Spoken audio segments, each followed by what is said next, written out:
Hey y'all, it's KVK here with a quick video tutorial on how to upload your old physical VHS or high 8 or miniDV tape formats. You have now got them digitized and now you need a cost-efficient way to store them in the cloud and to be able to share them whenever you want, wherever you are with family and friends, privately. So in this video, I'm going to show you how to do that with YouTube, exactly how you're watching this video right now.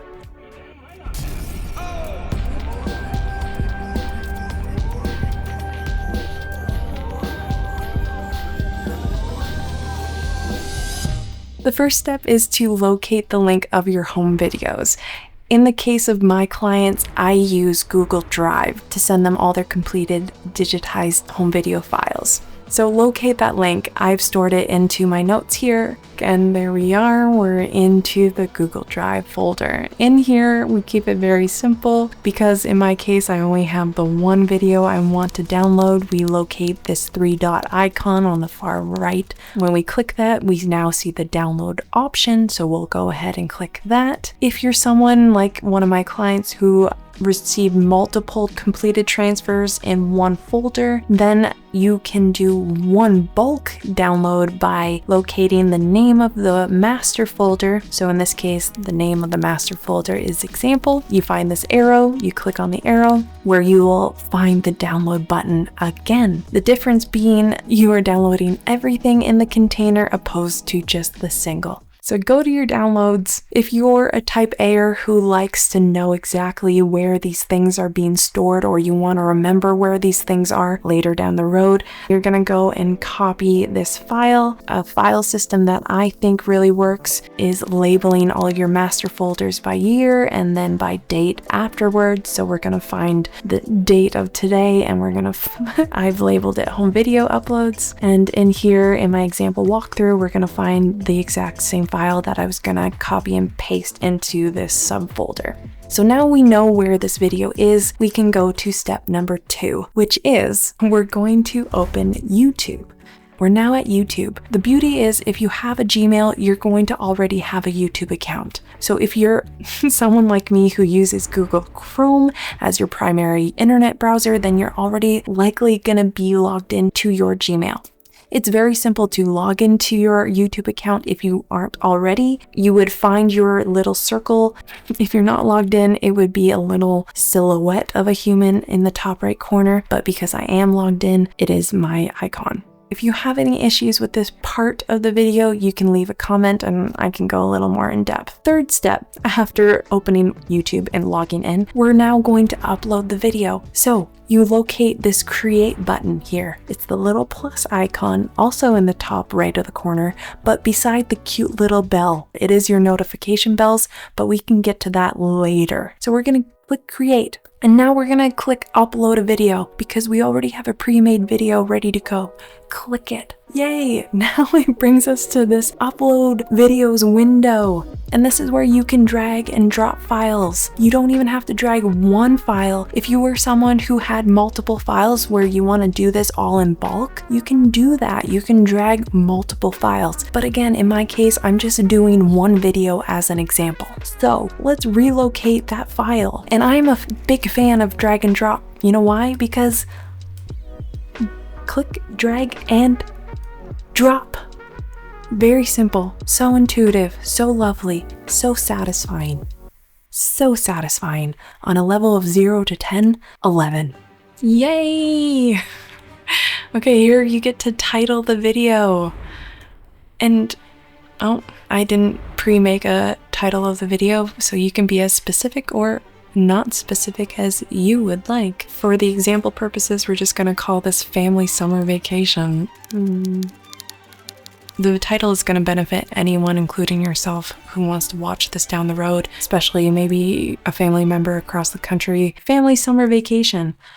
from 1997 to 1998. Now into the description. Again, this is for how specific of a communicator you would like to be to yourself and anybody you may be sharing this video with. And if you are a type A'er who gets all the points, as in if you're someone who gets an A++, that means you have pre-watched your entire home video that you are now uploading, and you documented your little synopsis, which is something you can put in this description, and all your chapters of the video in your notes. You've documented this somewhere outside of an internet browser because, like the internet does sometimes, this page can become unresponsive and it can just shut down on you. So having all this information pre-laid out somewhere else that is more reliable is a good rule of thumb. Take it or leave it. It's completely up to you. But for this example, I'm going to show you what I think is the best practice, which is that have that pre-made, pre-prepared in your notes, or wherever you want that to be. But it could be physical notes, but for this copy and paste efficiency world, do it somewhere already on your computer. So here is my quick synopsis. My eldest child's first steps and my first Christmas. And first Christmas, I didn't say my, but again, you can be as specific as you would like to briefly describe what happens in this home video. Now, the chapters in YouTube is an amazing tool to help you, and again, anybody who's going to be watching this video, to better locate specific moments. For example, if your family, like mine, has a lot of weird, random family inside jokes / moments, and you want to pinpoint where those are in the home video, this is where you're going to want to make a chapter for that moment. So in this example, I have exactly how you want to lay out the time codes for chapters. To create a chapter, you need to have time codes prepared and copied and pasted, or you can create it right in the YouTube description, but again, pre-prepare that. It is a time code based system. So it's as simple as typing in your 000 to describe at 0 seconds to 5 minutes, which is what this equals. From 0 seconds to 5 minutes are all these moments of grandma and grandpa. This is for example purposes. And then from 5 minutes to 11 minutes, that's all Christmas stuff. And then from 15 minutes to 15 minutes and 30 seconds is that funny moment example. I called it example because this is an example video. And then from 16 minutes to 17 minutes, it's all the remainder of the video. So all your chapters and your synopsis is ready to go. We're going to copy. I'm a keyboard shortcut type of person, so I do the Command C, or you can right click that. Just right click it and go to copy, and we go back to YouTube and we paste it. Yay!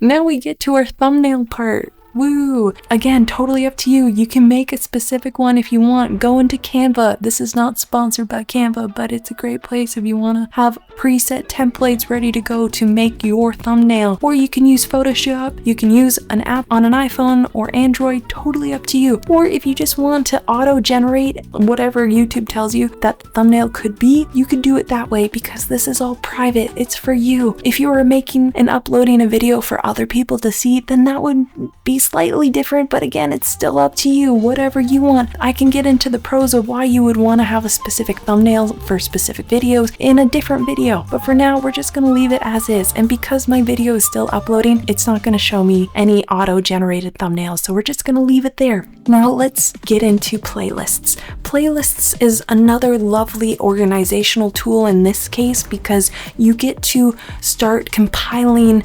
themes of your home videos if you'd like. So for example, I've already pre-made a playlist for all my Christmases. I titled it Christmas on Home Video Throughout the Years. Very poetic, I think. Or you can just have something very generic where maybe you use YouTube for many other things, but you're also using it for your home videos, then just call it home videos. Totally up to you, but the beauty is you can add this video to multiple playlists. So we can go ahead and click Christmas, and we can also go ahead and click home video. But I also just want to show you the internals of what it looks like when you make a new playlist. At the bottom where it says new playlist, it's going to be a new general playlist, not a podcast, but you could do that for your own personal reasons if you're a podcast listener. Side thing, come back to this. So click new playlist, and yeah, if you wanted to create your own home video playlist, I'm gonna name it the exact same thing I named the other examples. And here again, this is relation playlist for all of my home videos on here. Compilation, how do you spell it? Thank God, spell check.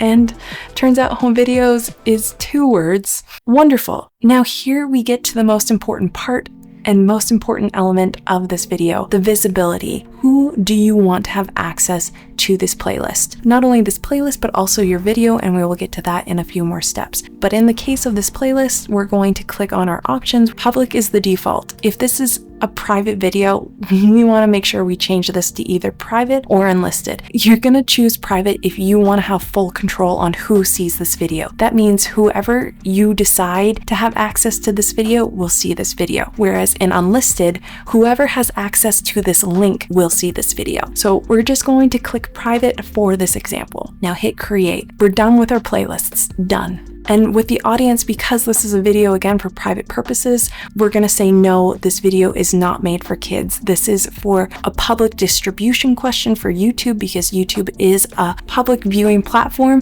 that kids do watch. And so obviously content needs to be censored for those young brains. In this case, because it's private, we're going to say no, it's not applicable. So then we get to skip right down and hit next. Now the end screen is something we can come back to, but really it's another organizational component. In this case, if you were uploading multiple videos and you wanted to give a more efficient experience for anyone you're sharing these videos with, you can attach links, import from video. You can attach links from other videos at the end of this video by most recent loaded video, or you can choose a specific video of your own. I could click this video that I already uploaded. Let's pretend that video I already uploaded was another home video that I wanted my uncle to see right after this home video. It's completely up to you for the type of viewer experience you want to create for whoever you're sharing this with. We're gonna disregard these changes because this doesn't apply to me because I only have this one video for now. And now we're gonna hit next. Yay! There's no copyright issues, which makes sense because this is a completely private internal video. For anyone who's uploading private home videos, this is usually going to be the case, and that's good news because if there was a copyright flag, that might limit the country or locations where people can watch this, but you're going to have a very good chance if this is a home video you are uploading. If you're uploading an old rerun of Little House on the Prairie from 2001, you may run into some issues. YouTube might flag that as more research-based now than in copyright, so it'll still play it, but you just won't be able to monetize.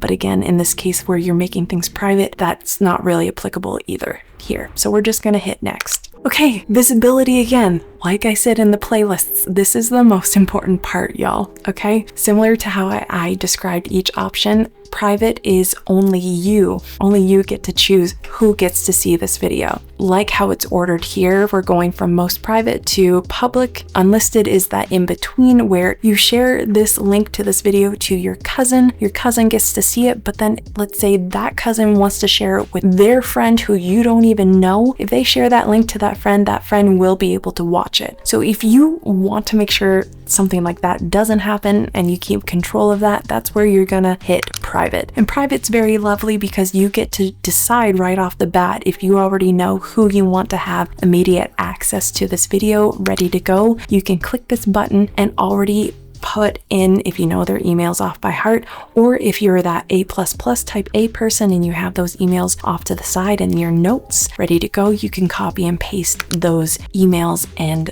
put them right in there and paste, and you can notify those people right off the hop. But because that is my email clearly, we're just going to cancel that, and you can also decide who gets access to this afterwards. So we'll leave it there. In this case, we're just going to hit save.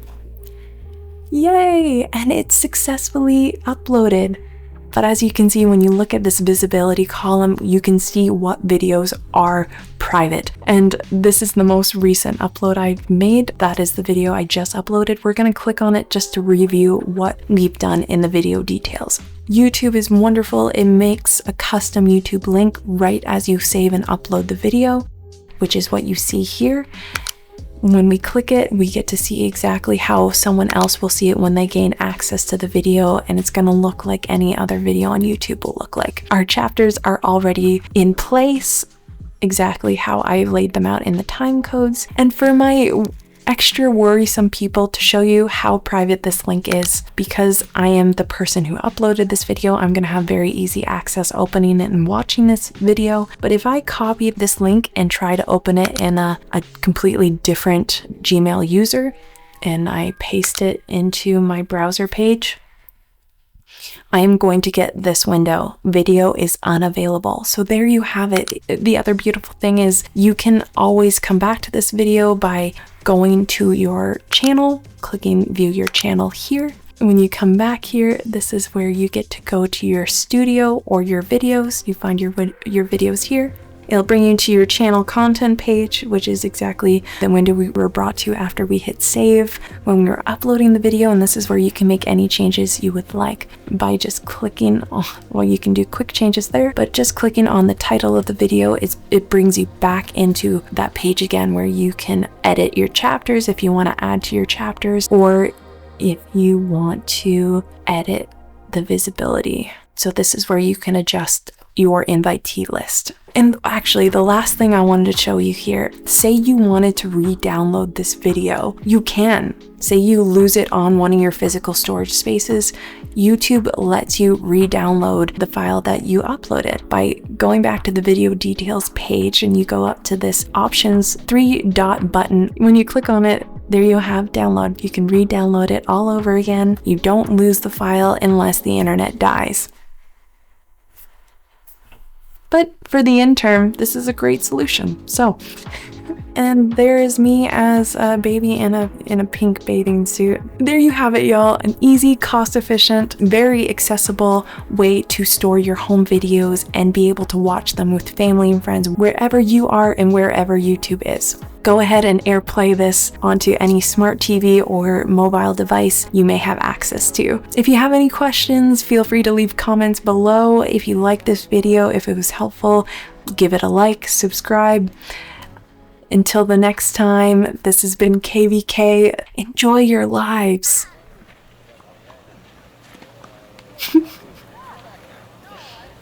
Yeah. Bye. Most of the younger kids are swimming. Are they? Yeah.